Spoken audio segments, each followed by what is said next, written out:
Luz Sideral, a filosofia a serviço do bem-estar do ser humano e dos espíritos eternos. Reflexão, edição de número 36. Tema: A Queda de Babilônia. Apresentado por mim, Ataíde Alves, com a participação de amigos da Luz Sideral e da massa internética global sideral. Obrigado a todos os nossos colaboradores e também a você, amigo, amiga, ouvintes do Luz Sideral, nossa reflexão semanal sobre os mais variados temas, visando a esclarecer, iluminar, confortar mentes e corações, não é mesmo? Bom, hoje o tema é a queda de Babilônia.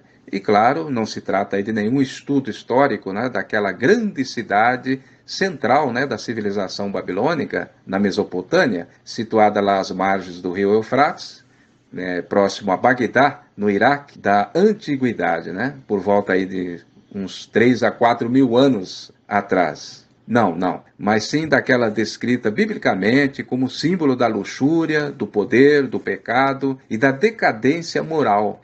Então vamos ao texto bíblico, Apocalipse de Jesus, segundo João, capítulo 18, versículo do 1º ao 8º. O anúncio da queda de Babilônia.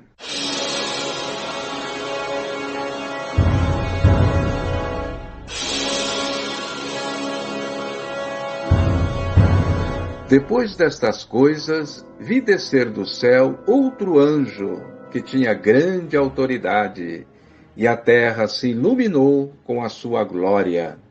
Então exclamou com grande e potente voz, dizendo: Caiu a grande Babilônia, e se converteu em habitação de demônios, covil de toda espécie de espírito imundo, e esconderijo de todo gênero de ave imunda e detestável. Pois todas as nações beberam do vinho do furor da sua prostituição. Com ela se prostituíram os reis da terra. Também os mercadores do mundo se enriqueceram à custa da sua luxúria. Ouvi outra voz do céu que dizia: Tratai de sair dela, povo meu, para não serdes cúmplices em seus pecados, e para não participardes das suas pragas, porque os seus pecados se acumularam até ao céu, e Deus se lembrou das iniquidades que ela praticou. Dai-lhe em retribuição tanto quanto ela retribuiu. Pagai em dobro segundo as suas obras, e no cálice em que ela misturou bebidas para dar-vos a beber, misturai dobrado para ela.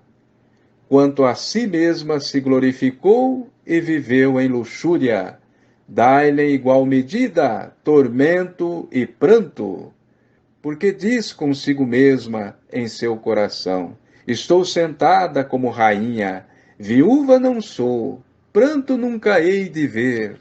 Por isso, em um dia apenas sobrevirão os seus flagelos, morte, pranto e fome, e ela será abrasada em fogo, porque poderoso é o Senhor Deus que a julgou.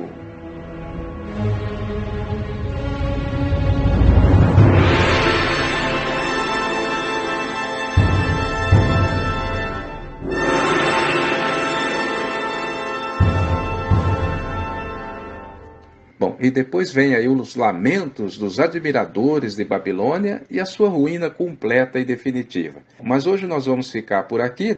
Então, primeiro, é bom pensarmos que Babilônia é a parte podre de cada um de nós, na explicação, inclusive, do especialista em Apocalipse, o escritor Paiva Neto, para fazermos aí cair a nossa escravidão, né, no erro, que consiste em tudo aquilo que atrapalha o nosso progresso espiritual. E viver aí o novo mandamento de Jesus, o amai-vos uns aos outros como Jesus nos amou e ama, né? Mas também tem a ver com o capitalismo selvagem, destruidor, né? E os diversos tipos de regimes governamentais, sejam de direita ou de esquerda, ambos com a mesma tara devoradora de seus povos. Prestar atenção, meus irmãos, é o que temos assistido pelos séculos afora, mas estão com seus dias contados. O novo modelo de governo que vem por aí, após o Armagedon, será o cristianismo do Cristo, a verdade acima de tudo e o amor do Cristo para todos. Olha aí, até serve como refrão, né? Mas eu vou convidar aí o nosso amigo, irmão André Basso, para tecer também a sua reflexão sobre esta importante passagem do livro mais importante da Bíblia Sagrada, o Apocalipse do filósofo divino, Jesus, o Cristo de Deus. Bom, grato, André, pela sua participação. Com a palavra, então. Obrigado, Ataídes e amigos ouvintes de mais um programa Luz Sideral. Verdade seja dita, esta é uma das passagens mais fortes e coerentes da Bíblia Sagrada, que tem que ser entendida com amor, para não jogar ninguém contra ninguém. Os de coração bem formados jamais fazem isso. E você lembrou bem, temos que derrubar primeiro a Babilônia, a parte podre, errante, materialista, que está dentro de cada um de nós. Aí é que está o segredo, pois a reforma começa na mente, no coração da sagrada pessoa humana, com seu espírito eterno. E dizia o grande e inesquecível Alcírio Zarur, aspas, antes de fazer qualquer reforma, é preciso fazer a reforma interna no homem. Fechar aspas, ponto. E Paiva Neto completa dizendo que não há regime bom enquanto o homem for mau. São duas sentenças que bem definem e resumem a queda de Babilônia. A parte podre que se encontra na política, na religião, na ciência, na arte, no esporte, no comércio, na imprensa, na vida doméstica, enfim, em todos os ramos de atividades no mundo. Só o amor de Jesus, o Cristo de Deus, é capaz de limpar a todos nós dessas mazelas da torpe cultura humana.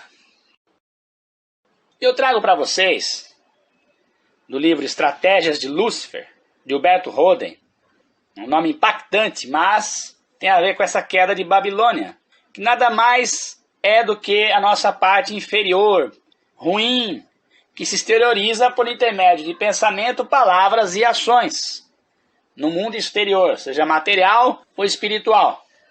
Então eu vou ser breve, porque o título é Lúcifer, nosso inimigo necessário. Então, muitos podem dizer, mas como que Deus permitiu o crescimento dessa Babilônia, desse mundo totalmente subversivo às leis de Deus? Ora, por intermédio do livre-arbítrio e a evolução espiritual de cada criatura. Mas vamos ao texto. Lúcifer, nosso inimigo necessário.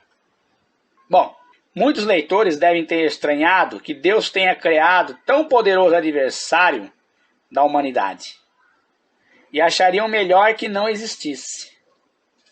Isto, porém, é um equívoco funesto. Já no 3º século da nossa era, um dos maiores gênios, Orígenes de Alexandria, escreveu um livro sobre este tema intitulado, aspas, Apocatástasis, sendo que o homem é uma criatura em incessante evolução, ou involução, entre parênteses. É necessário que haja em sua vida uma resistência, uma luta, um adversário. Do contrário, a evolução do homem degeneraria numa estagnação passiva, contrária às leis cósmicas. Os que consideram o céu como uma espécie de aposentadoria definitiva não poderão compreender essa evolução indefinida rumo ao infinito. Na realidade, porém, o céu, a vida eterna, é uma jornada em linha reta, uma sinfonia inacabada. E, para que possível seja essa evolução indefinida, é necessário que haja polos, positivo e negativo. Que haja uma antítese, não contrária, mas complementar, onde os polos complementares possam evolver rumo a uma grande síntese. É este o jogo maravilhoso do poder criador do livre-arbítrio. Se Lúcifer derrota o Cristo de dentro do homem, é culpa do homem. Em Jesus, ele não conseguiu derrotar o Cristo, porque esse Jesus já tinha plena consciência da vivência do Cristo interno. Quando o homem chega ao máximo da sua cristificação, então haverá sempre a vitória do Cristo e sempre a derrota de Lúcifer. Mas a luta continua indefinidamente, porque indefinidamente continua a evolução do homem. A luta é inevitável, porque faz parte das leis cósmicas. Evitável é a derrota do eu crístico pelo ego luciférico do homem. Aliás, toda a razão de ser da existência humana é essa luta de vitória em vitória. Já mencionamos a obra monumental de Orígenes de Alexandria, um livro sobre esse fenômeno evolutivo. Infelizmente, por ordem da hierarquia eclesiástica, foi queimado este livro herético, entre aspas. Dele temos apenas fragmentos baseados nos escritos de alguns discípulos do grande pensador. Orígenes considera esse intercâmbio Lúcifer-Logos como a expressão das leis cósmicas que regem o universo. Também o microcosmo hominal. A, entre aspas, heresia de Orígenes não consistia na falsidade de uma afirmação, mas sim na sua inoportunidade. Não se pode dizer às massas de evolução infantil o que se pode dizer a uma elite de evolução adulta. E Orígenes era mestre de catecúmenos e neófitos de Alexandria, isto é, dos candidatos pagãos ao cristianismo e dos cristãos recém-convertidos. Abre parênteses. Neófito quer dizer, em grego, recém-plantado. Fechar parênteses. Toda vez que o Cristo no Evangelho se encontra com o anticristo, Lúcifer, ele o manda vade retro, isto é, a retaguarda, como servidor, enquanto na vanguarda está ele, como Senhor. A nossa humanidade atual está numa das suas baixadas mais profundas de involução, o luciferismo, em que culminaram os dois fatores involutivos, luxúria, ganância. Apesar disto, o Apocalipse nos garante que, algum dia, abre aspas, o reino dos céus será proclamado sobre a face da terra e haverá um novo céu e uma nova terra, fechar aspas. Os planos cósmicos da divindade se cumprirão infalivelmente, mas felicidade ou infelicidade do homem é obra dele, do uso ou abuso do seu livre-arbítrio. Nós vemos aqui, então, que a construção de Babilônia, esse símbolo, está bem fundamentada, particularmente, nesse trecho que eu acabei de ler no livro também, mas eu vou frisar aqui um comentário. A nossa humanidade atual está numa das suas baixadas mais profundas de involução, ou luciferismo, em que culminam os dois fatores involutivos, luxúria e ganância. Bom, luxúria e ganância são dois pilares poderosos, entre aspas, que estão aí dando todo o alicerce ao reino babilônico, a toda essa estrutura. Tudo praticamente deriva disso. Luxúria e ganância. Principalmente a ganância, pelo dinheiro, por poder. E assim o apóstolo Paulo disse, o dinheiro é a raiz de todos os males. Na verdade não é o dinheiro, é o mau uso do dinheiro. É o dinheiro empregado para a construção desse reino babilônico. Mas Babilônia vai cair? Sim. O próprio Cristo denuncia no Apocalipse a queda definitiva e total de Babilônia. Mas, como nós vimos, esses dois pilares são a base. Luxúria, ganância. E aqui também ele diz, o Beto Roden, agora é ele falando. Sendo que o homem é uma criatura em incessante evolução, ou involução, entre parênteses, é necessário que haja em sua vida uma resistência, uma luta, um adversário. Do contrário, a evolução do homem degeneraria numa estagnação passiva contrária às leis cósmicas. Então, sem essa resistência desses desafios que nós passamos em nossas vidas particulares e coletivas, nós não teríamos uma evolução, porque nós temos que vencer tudo isso. Por isso Jesus disse, perseverai até o fim. Na vossa perseverança salvareis as vossas almas. Quer dizer, essa autorredenção espiritual, nós mesmos vamos nos libertar e por um tipo de comportamento elevado, melhor, nós estaremos erigindo a Jerusalém, novo céu, nova terra, porque é através dos nossos atos, das nossas ações, na vida ética diária. Um abraço a todos. Ok, obrigado, André Basso. É isso mesmo, né? Antes de fazer qualquer reforma, temos que fazer a reforma da mente e do coração, né? Para que tudo à nossa volta seja reformado também, né? Belo texto aí do sábio e filósofo catarinense, né? Huberto Roden. E com a sua permissão, esteja ele onde estiver, né? Que Deus o abençoe. Eu vou parafraseá-lo aqui dizendo: ao Lúcifer dentro de nós, ou seja, a Babilônia da luxúria e da ganância, temos que dizer: vá de retro, fica na retaguarda, porque nós temos que estar na vanguarda do nosso progresso espiritual e moral, não é mesmo? Muito bom, André. Obrigado mais uma vez. Eu convido também o prezado amigo e livre pensador, Odair Tonin, para trazer a sua colaboração sobre o tema de hoje, a queda de Babilônia. Obrigado, Odair. Mais uma vez, obrigado a Taíde e ouvintes do nosso Luz Sideral. Bom, vocês já ampliaram bem o assunto, mas eu me atrevo a dizer ainda mais algumas coisas sobre esse tema. Eu quero chamar a atenção de todos para a particularidade do versículo 8º, onde diz: por isso, em apenas um dia sobrevirão os seus flagelos, morte, pranto e fome. E ela, a Babilônia terrena, será abrasada em fogo, porque poderoso é o Senhor que a julgou.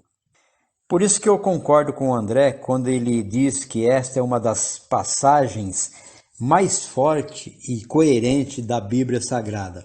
Sim, principalmente neste versículo 8º do capítulo 18 do Apocalipse de Jesus, onde se encontra a ação poderosa da justiça divina. Com um tempo previamente estabelecido, porque cita o fator tempo, num só dia, que pode ser muito mais, né? Porém, Jesus, ele quis enfatizar, ao meu ver, que o tempo será breve, para o chamado juízo final, ou seja, a separação do joio e do trigo na terra. Sim, para que o mundo se transforme para melhor, tem que haver a separação do bem e do mal.